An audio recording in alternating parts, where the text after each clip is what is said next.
Good morning, आप सभी का स्वागत है हमारे YouTube चैनल SRK कोचिंग में।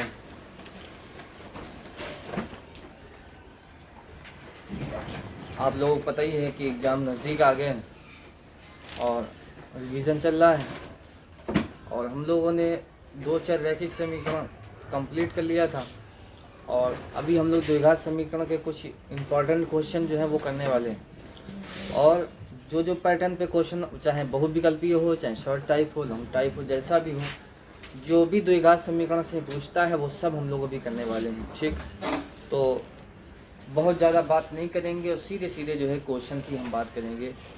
तो सबसे पहला क्वेश्चन ये है कि जांच कीजिए कि क्या ये द्विघात समीकरण है।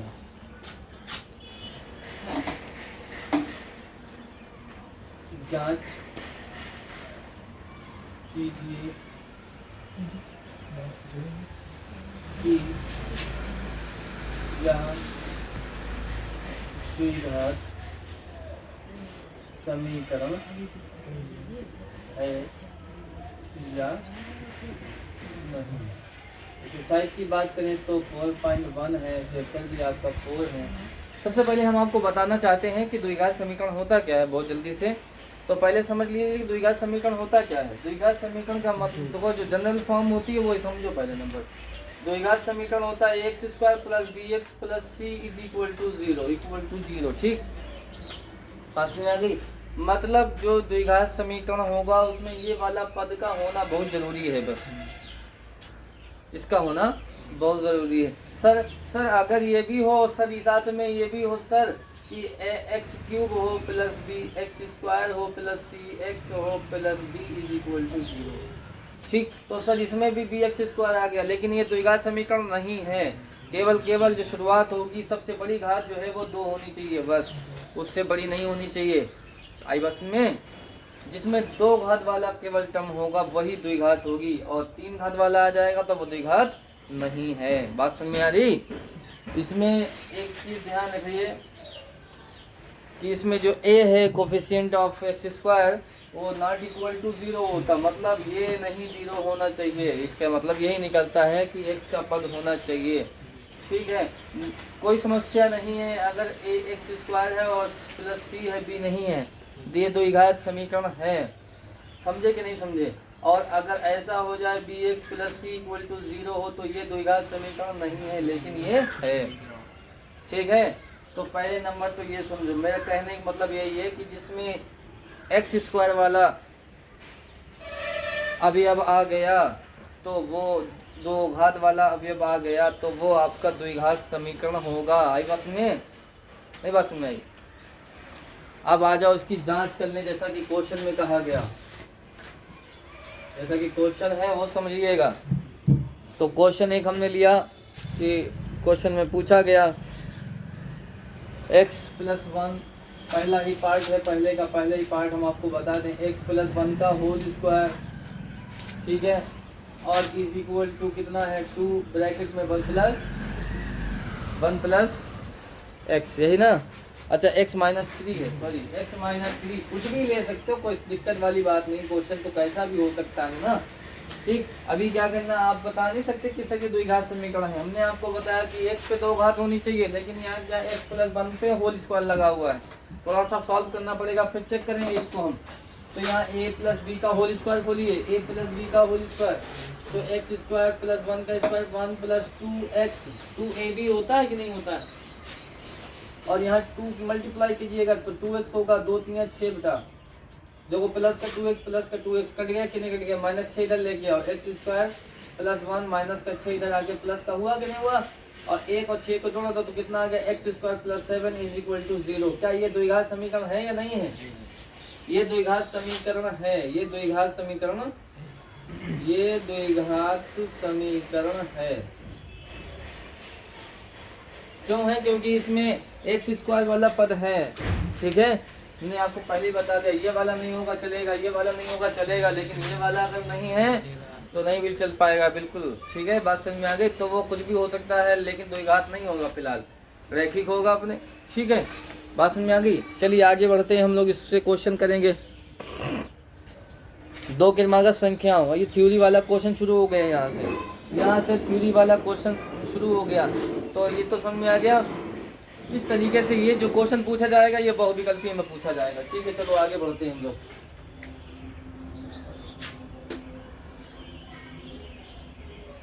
ठीक है, बात समझ में आया? ठीक है, आगे चलते हैं हम लोग। ठीक, तो इसका हम लोग क्वेश्चन सॉल्व करेंगे। क्वेश्चन नंबर सेकंड का सेकंड पार्ट ही सॉल्व करेंगे। क्वेश्चन वही पढ़ने हैं जो इम्पोर्टेंट है, जो मैं बता रहा है वही क्वेश्चन आने वाले हैं एग्जाम में। ठीक है, तो क्वेश्चन क्या है समझिए। क्वेश्चन ये है कि दो क्रमागत धनात्मक पूर्णांकों का गुणनफल जो है वो 306 है। हमें पूर्णांकों को ज्ञात करना है। दो क्रमागत धनात्मक पूर्णांकों का गुणनफल 306 है। तो सबसे पहले जानना ये पड़ेगा दो क्रमागत धनात्मक पूर्णांक हैं क्या।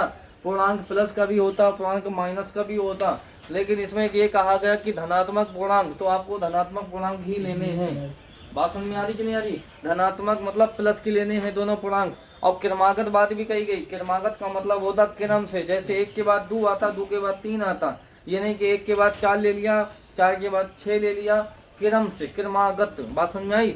तो वो दो कौन सी क्रमागत संख्याएं हैं जिनका गुणनफल जो है वो 306 है? पता है? नहीं पता ना, तो मानना पड़ेगा कि नहीं मानना पड़ेगा। तो हमने क्या किया, हमने ये मान लिया। तो क्वेश्चन देखो कैसे लगेगा, तो मानेंगे, माना दो क्रमागत धनात्मक पूर्णांक इज इक्वल टू एक्स। हमने मान लिया कि एक एक्स है, तो बेटा दूसरा क्या होगा, एक्स प्लस 1 ही तो होगा। दूसरा क्या होगा, एक्स प्लस 1। कैसे सर, समझो।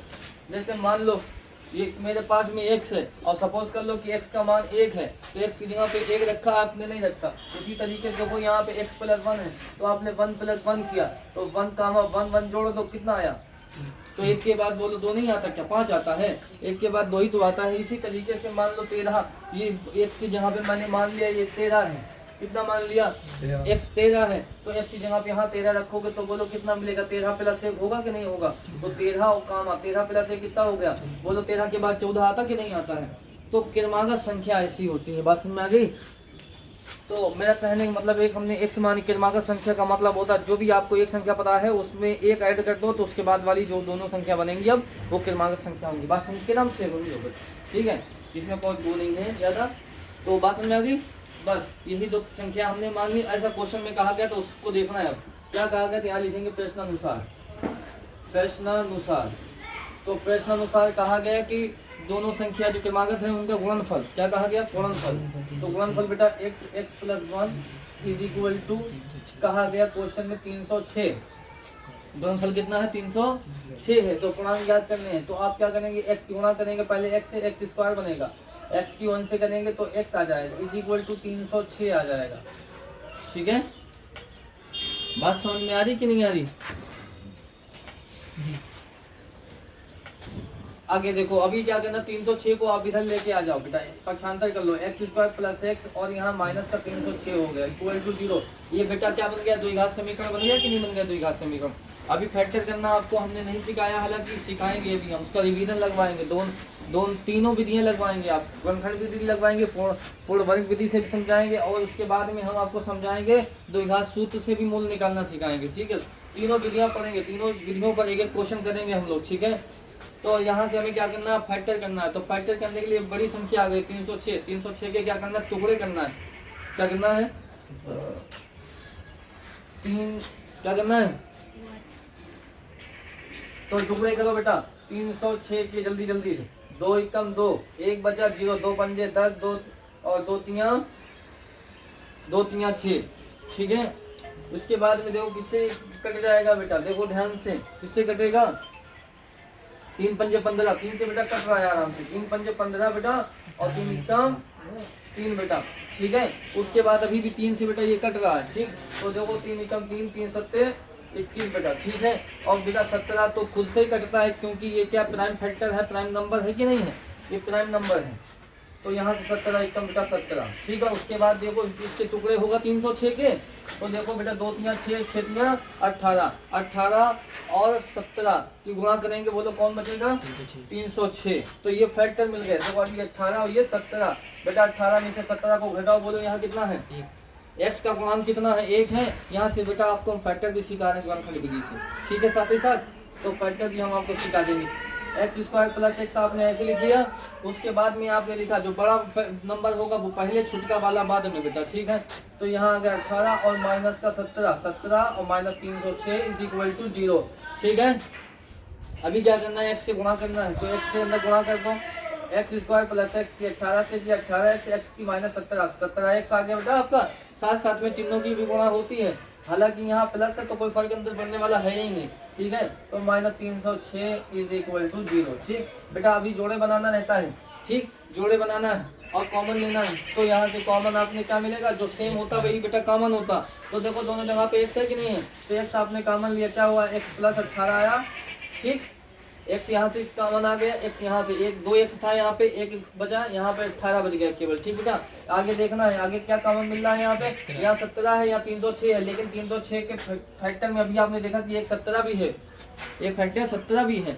तो आपको यहाँ भी 17 है और यहाँ भी 17 है, यहाँ दिख नहीं रहा, 306 के अंदर छुपा हुआ है, ठीक। तो हमने क्या किया? 17 कॉमन लिया, तो यहाँ x बचा। और ध्यान से देखो अगर तो ये माइनस का है और ये भी माइनस का है, तो माइनस का 17 कॉमन लिया तो ये भी प्लस का हो जाएगा और यहाँ भी प्लस हो जाएगा, ठीक। और 306 में से 17 जब कॉमन आया, बोलो कौन बचा बेटा? 18 बचा, इज इक्वल टू 0, ठीक। अब पूरे में देखना पड़ेगा आपको सेम क्या चीज बन गया। आपको जो बहुपद बना है वो x प्लस 18, x प्लस 18। अगर यहाँ पे यदि सेम नहीं बनता है तो आपके फैक्टर गलत हैं, ठीक है। आप चेक करेंगे, फिर यहाँ पे आप वेरीफाई कर सकते हो कि आपके फैक्टर जो आपने किया है कि सही हुआ कि गलत हुआ। यहाँ तक कि आप देखिए दोनों सेम है कि नहीं सेम है, प्लस है कि नहीं है। अगर प्लस माइनस का भी फर्क होगा तो ये गलत होगा, ठीक। बाद बच्चे कह देते सर प्लस ही तो नहीं है केवल, सर चिन्ह ही तो चेंज है केवल, ऐसा नहीं है बिल्कुल, ठीक है। ध्यान रखिए, प्लस तो प्लस, माइनस तो माइनस, दोनों जगह पे। अब बेटा दोनों जगह पे सेम क्या है? x प्लस 18 है कि नहीं है? तो x प्लस 18 हमने कॉमन ले लिया बेटा, x minus 17 is equal to 0, ठीक। अब क्या करना है? x plus 18 is equal to 0, और इसी तरीके से लिखेंगे x minus 17 is equal to 0। इसका पक्षांतर करेंगे बेटा, ये माइनस का हो जाएगा। अब ये तो माइनस का होगा, यहाँ देखो बेटा 17 का पक्षांतर करेंगे, ये प्लस का हो गया। तो हमें एक क्रमांक संख्या मिल गया, क्या? 17। आप नहीं कह सकते सर मिल गए 18 ने क्रमांक है 18, तो बहुत छोटी संख्या हो गई, बहुत छोटी हो गई, ठीक है। इसलिए ये नहीं हो सकती माइनस 18। तो आपको लिखना पड़ेगा, क्या लिखना पड़ेगा? लिखना पड़ेगा 2 क्रमांक, जो कि आपने माना था 2 क्रमांक,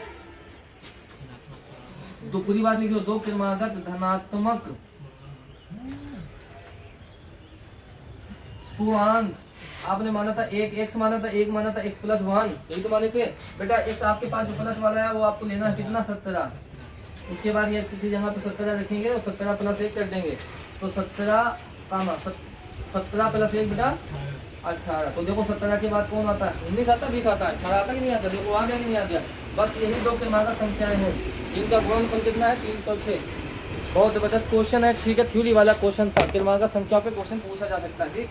इसकी जगह पे एक चीज चेंज कर सकता है कि जैसे कहा यहाँ पे क्रमागत संख्या का रखा था, आप वहाँ क्वेश्चन में ये कह सकता है सम संख्या कह सकता है, क्या कह सकता है?